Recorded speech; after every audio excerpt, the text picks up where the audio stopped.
عبادت دل لگا کر نہیں کر پاتے. آخر ایسا کیوں ہوتا ہے؟ ہمارا دل کیوں پھر جاتا ہے؟ شیطان وسوسے ڈالتا ہے. شیطان جو مردود ہے اللہ کی بارگاہ سے دھتکارا ہوا ہے، لعنت کا توق اس کے گلے میں ڈال چکا ہے. جب وہ دلوں میں اتنا تصرف رکھتا ہے، دلوں کو پھیر لیتا ہے، تو کیا اللہ پاک کے نیک بندے کو اتنی سی طاقت بھی نہیں مل سکتی کہ وہ دلوں کو گناہوں سے پھیر کر نیکی کی طرف لگا دے؟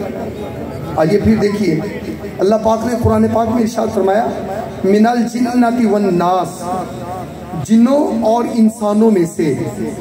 یعنی دلوں میں وہ وسوسے صرف شیطان نہیں ڈالتے، پورے انسان بھی ڈالتے ہیں.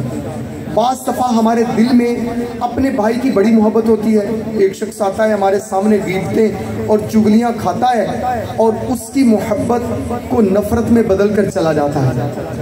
کبھی اگر گھر میں جھگڑا وغیرہ ہو جائے، اللہ پاک ہمیں توفیق بخشے کہ ہم سلو کے طرف بڑھ جائیں، تو محبتوں کے چور آ جاتے ہیں، دل میں وسوسے ڈال کر نیکی سے ہمیں روک لیتے ہیں. یعنی پتہ چلا یہ برے انسان جو ہیں یہ بھی دلوں میں تصرف کرتے ہیں. دل کو نیکی سے ہٹا کر گناہوں کی طرف لگا دیتے ہیں. جب برے انسانوں کو یہ طاقت دی گئی ہے، تو اگر اللہ پاک کے ولیوں کے متعلق کہا جائے کہ وہ دلوں پر قبضہ رکھتے ہیں، اپنی نگاہ کرم سے دلوں کو گناہوں سے ہٹا کر نیکی کی طرف لگا دیتے ہیں، تو اس میں کیا حرج ہے؟ حدیث پاک میں ہے، پیارے پیارے آقا صلی اللہ علیہ وآلہ وسلم کی بارگاہ میں سوال ہوا، یا رسول اللہ صلی اللہ علیہ وآلہ وسلم ولی کون ہوتے ہیں؟ فرمایا جنہیں دیکھ کر اللہ کی یاد آ جائے وہ ولی ہوتے ہیں. ایک روایت میں یہ بھی ہے، عرض کی گئی سب سے بہتر ہم نشین یعنی ساتھی جس کے پاس بیٹھا جائے وہ کون ہے؟ آپ صلی اللہ علیہ وآلہ وسلم نے ارشاد فرمایا وہ لوگ جنہیں دیکھنے سے اللہ کی یاد آ جائے، جن کی باتیں سن کر عمل کا جذبہ بڑھے، جن کے اعمال دیکھ کر آخرت کی یاد میں اضافہ ہو.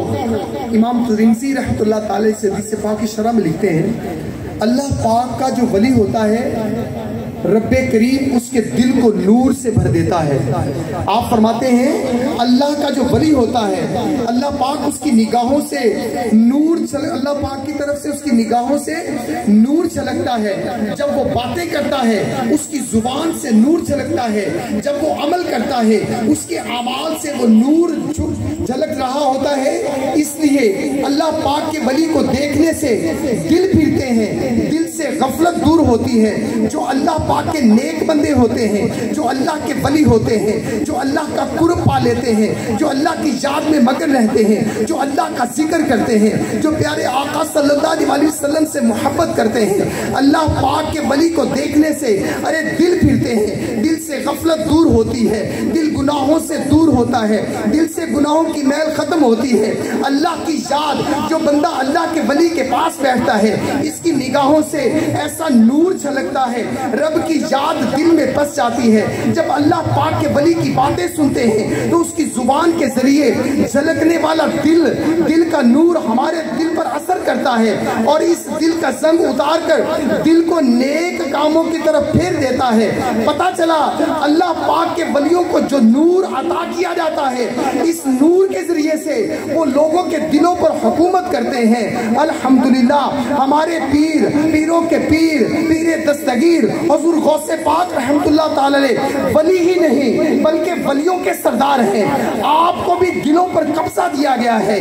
آپ کا دلوں پر قبضہ کیسا ہے؟ آئیے سنتے ہیں کہ ہمارے غوث پاک رحمت اللہ تعالی علیہ کے اللہ پاک نے آپ کو کا دلوں پر قبضہ کیسے عطا فرمایا.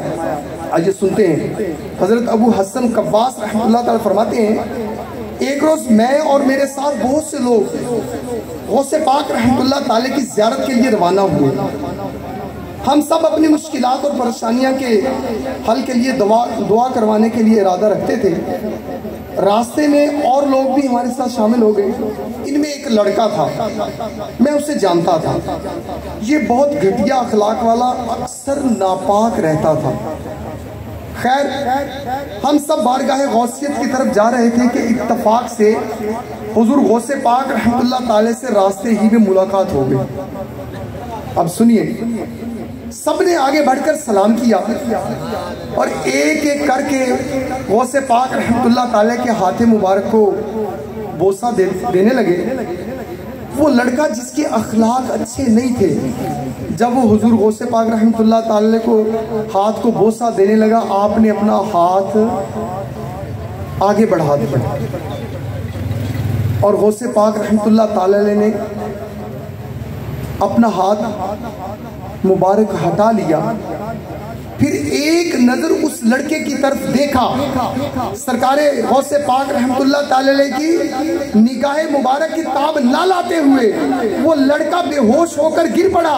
جب اسے ہوش آیا اس نے فوراً ہی اپنے برے اخلاق سے توبہ کر لی۔ پھر غوث پاک رحمت اللہ تعالی نے اس سے ہاتھ ملایا۔ پیارے اسلامی بھائی، ہم نے حدیث پاک سنی، اللہ پاک کا ولی کون ہوتا ہے؟ ہمارے آقا صلی اللہ علیہ وسلم نے بتایا کہ اللہ کا ولی وہ ہوتا ہے جسے دیکھ کر رب کی یاد آ جائے، جس کی باتیں سن کر عمل کا جذبہ بڑھتا ہے اور اس کے اعمال دیکھ کر آخرت کی یاد میں اضافہ ہوتا ہے۔ ان تین نشانیوں کو اپنے دل میں بٹھا لیجئے، کیونکہ لباس خضر میں یہاں سینکڑوں راہ زن بھی پھرتے ہیں۔ لباس خضر میں یہاں سینکڑوں راہ زن بھی پھرتے ہیں، اگر جینے کی خواہش ہے تو پہچان پیدا کر۔ کتنے ایسے ہوتے ہیں جو محبت الہی کے بڑے بڑے دعوے تو کرتے ہیں، اپنے طور پر بڑے ولی بنتے ہیں، مگر ان کی حالت ایسی ہوتی ہے کہ انہیں دیکھ کر رب کی یاد آنا تو دور کی بات، الٹا غفلت بڑھ جاتی ہے۔ ان کے باتیں سننے سے دل مردہ ہوتے ہیں، ان کے اعمال ایسے کہ خوف خدا رکھنے والا کانوں کو ہاتھ لگائے۔ توبہ توبہ، اللہ پاک کو ناراض کرنے والے کام کرنے میں دلیر ہوتے ہیں، نمازیں قضا کرتے ہیں، روزے نہیں رکھتے، صدقہ خیرات نہیں کرتے، عورتوں جیسے لمبے لمبے بال رکھتے ہیں، نشہ آور اشیاء مثلا بھنگ وغیرہ کے دور چل رہے ہوتے ہیں، اور دعویٰ کیا ہے کہ ہم عشق والے بندے ہیں، ہمیں اللہ پاک سے محبت ہے۔ اگر انہیں نیکی کی دعوت دی جائے کہ بھئی نماز پڑھنے کی دعوت دی جائے، گناہ چھوڑنے، رب کو ناراض کرنے والے کام چھوڑنے کی دعوت دی جائے، تو بڑی جرت سے کہتے ہیں میاں نمازیں تم پڑھو، ہم تو پہنچے ہوئے ہیں۔ دعویٰ محبت الہی کا اور کام اللہ پاک کو ناراض کرنے والے، اور اس پر بھی جاہلانہ جرت۔ نماز اللہ پاک کی بارگاہ میں حاضری ہے، نماز اللہ پاک سے گویا ملاقات ہے، نمازی نماز پڑھتے ہوئے گویا اللہ پاک کی بارگاہ میں اپنی التجائیں پیش کر رہا ہوتا ہے۔ کیا کوئی ایسا بھی محبت کرنے والا ہے جو اپنے محبوب سے ملنا پسند نہ کرتا ہو؟ جب محبوب سے ملنے کا وقت آئے تو کہے کہ میں پہنچا ہوا ہوں، مجھے محبوب سے ملاقات کی حاجت نہیں ہے۔ سچ فرمایا حضرت جنید بغدادی رحمت اللہ تعالی، ہاں وہ پہنچا ہوا ہے مگر کہاں؟ دوزخ میں۔ اللہ پاک قرآن پاک میں پارہ 14 سورہ حجر کی آیت نمبر 99 میں ارشاد فرماتا ہے، اللہ فرماتا ہے ترجمہ کنز العرفان، اور اپنے رب کی عبادت کرتے رہو حتیٰ کہ تمہیں موت آ جائے۔ پیارے اسلام بھائی، معلوم ہوا کوئی جہاں مرضی پہنچا ہوا ہو، جب تک زندہ ہے، عقل سلامت ہے، اس وقت تک عبادت سے خلاصی نہیں ہو سکتی۔ باقی رہا ایسے نادانوں کا محبت الہی کا دعویٰ کرنا، تو بعض صوفیاء کرام نے محبت الہی کی تعریف یہ کی ہے کہ اللہ پاک کی مرضی کے سامنے دل کو بچھا دینا، یہ ہے محبت الہی۔ معلوم ہوا جو بندہ خود کو اللہ پاک کے احکام کے سامنے، اللہ کی رضا والے کاموں کے سامنے، اللہ پاک کی مرضی کے سامنے جھکا نہیں دیتا، وہ ابھی محبت الہی کی نیم تک بھی نہیں پہنچ پایا۔ ایسے نادان ہرگز ہرگز ولی نہیں بلکہ دین کے دشمن ہیں اور سستی شہرت کے طلبگار ہیں۔ اللہ پاک کے بندوں کو اللہ پاک سے دور کرنے والے ہوتے ہیں۔ ہم پر لازم ہے کہ ایسے ڈھونگیوں سے ہمیشہ دور رہیں اور اپنے ایمان کی حفاظت کی فکر کرتے رہیں۔ اللہ پاک ہمیں درست غلط کی سچی پہچان نصیب فرمائے۔ پیارے اسلامی بھائیوں، ایک مرتبہ حضرت رابعہ رحمت اللہ تعالیٰ علیہ نے 7 روزے رکھے اور رات کو بالکل آرام نہ کیا۔ 8ویں دن بھوک کی سخت شدت ہوئی اور نفس نے کھانے کی فریاد کی۔